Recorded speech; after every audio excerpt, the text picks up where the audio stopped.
Good morning, everybody. If you haven't seen any of my videos, my name is Pam, and I bought a barn. Actually, it's a little more than that. I quit my long-term job and moved to a new location, bought a barn, and I am living in my van now until the barn is livable. It's been several months and not much has happened on the barn. Um, it takes longer than I originally thought, and probably even longer than I'm thinking right now. So I've settled into van life for a while. I got a new job. Um, it's all okay. People ask me more off of my channel, like friends I meet when I tell them my situation. And people ask, how do you do that? Wow, you're so brave. Wow. Like, yeah, that takes so much courage. And my answer is always like, well, I don't know, courage or stupidity. There's a fine line between the both. But I often think maybe as I get older, I realize life is short and you gotta do what you gotta do. This has not been my lifelong dream to transform a barn, but at this stage in my development as a human, I guess, it is my current dream and I'm sticking to it. So I want to talk about the difference between courage and excuses because we all make excuses for things, let's face it. I can't do that. Or people say to me, I could never do what you do. If you were in my situation, you'd probably come to the same conclusions that this is good, this is fun, this is an adventure. But often people come up with reasons why they can't do things. Oh, I could never go, on a trip overseas, or I could never go. I don't know what it could be. I could never quit my job and look for a new job. Oh, because it's scary. Everything is scary if you let it be.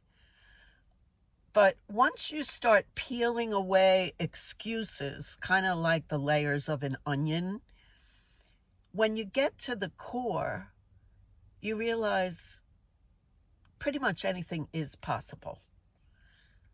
I think some people never get to that core in their life, and that's sad.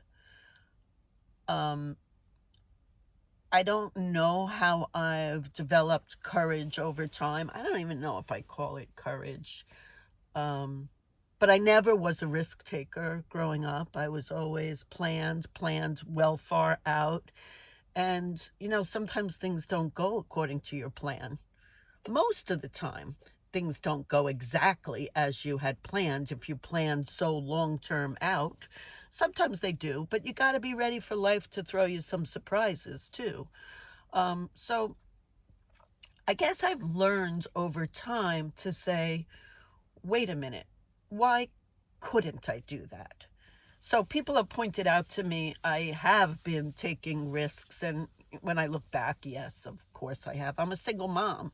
I decided to have children on my own.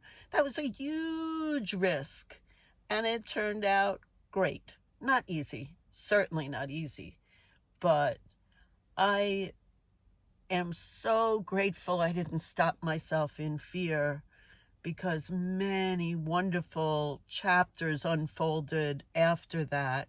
My kids are now in college. I'm an empty nester for the first time.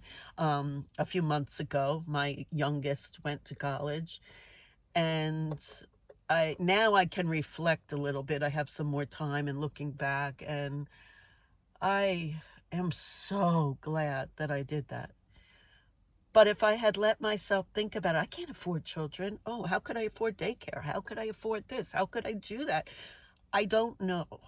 And I certainly didn't have it all planned out when I made the decision.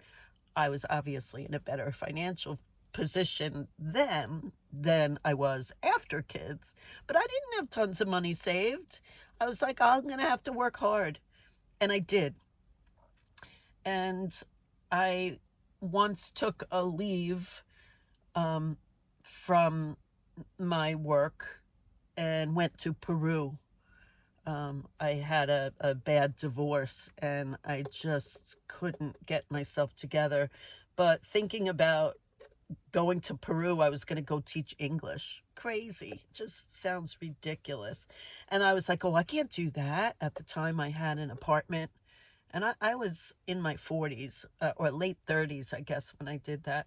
But I, I had an apartment. I had responsibilities. I couldn't just leave. And then I thought about it. I'm like, wow, I could sublet my apartment.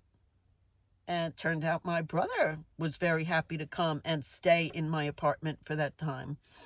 I needed to save some money to pay my insurances and things like that while I was gone. So it took a little while to gather that money. I sold some stuff and gathered that money a little quicker than I anticipated, and I did it. People were like, "You're crazy." You know what? If you want something, you can do it. There's always a workaround. It might take longer. It might not come simply. It might not be easy. But if before you even accept that maybe it could happen, you put up the roadblocks and say, I can't do that because X, Y, and Z. People are very quick to come up with all their excuses of why they can't do something, why it's not going to work, all the challenges and obstacles. When you get to the other side of those challenges and obstacles and you do it, it's a pretty amazing feeling. Nelson Mandela had said, it always seems impossible until it's done. I have that quote hanging up on the door of my barn now. That's actually a barn. It always seems impossible until it's done. And that's where I'm at right now with the barn. I'm like, this is not going to work. Oh, I need to get more money. And then I have to stop myself, pull myself together and say, of course it's going to work. I just don't know how yet. I'm going to put one foot in front of the other, and I'm going to handle the challenges as they come up, and I'm going to figure it out. Maybe it will take longer. Maybe I will have to do it in pieces. Maybe it won't be certainly not as quick as I want, but maybe it won't be exactly the way I'm thinking of it right now. But somehow I'm going to figure that out.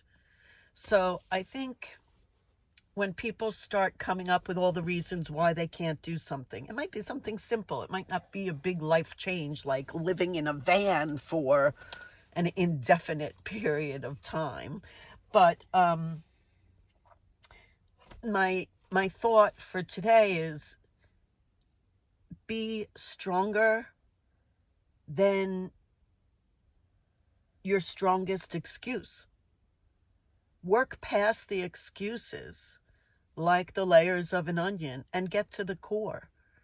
And sometimes you might come to the conclusion you really can't do something because the price, the figurative price is too much. It's too much energy, or it's too complicated and you don't want to. But then the answer is you really don't want that. Because if you really want it, there's always a workaround to get you there. And sometimes you might start on something and life shifts. Life throws you one of those surprises and you'll end up somewhere else. But even little decisions, I keep coming back to the big life decision. It doesn't have to be a big life decision. It could be, oh, I can't go hike in the woods. I'm afraid of that. Or I can't climb up that hill. Yeah, stop thinking of all the reasons why and make it happen. The expression, life is an adventure. Go live it. So take small steps. Maybe you're not a big risk taker, but when people say to me, oh, you're so brave, how do you do that? I'm not special. I'm not any different than anybody else. I'm just a person, and I just jumped. I thought about it, and it's okay to jump. It's okay to make mistakes. You always have to weigh out which is the worst answer, if I do and it fails, or if I don't and I wonder what would have happened if. I don't want to live with what ifs in my life because I believe they will drag me down. So I always look at that though. Which way is worse? What's the worst that could happen? And sometimes the worst that could happen is not as bad as you can catastrophize it to be. So, yeah, that's my thought for the day is be stronger than your biggest excuse.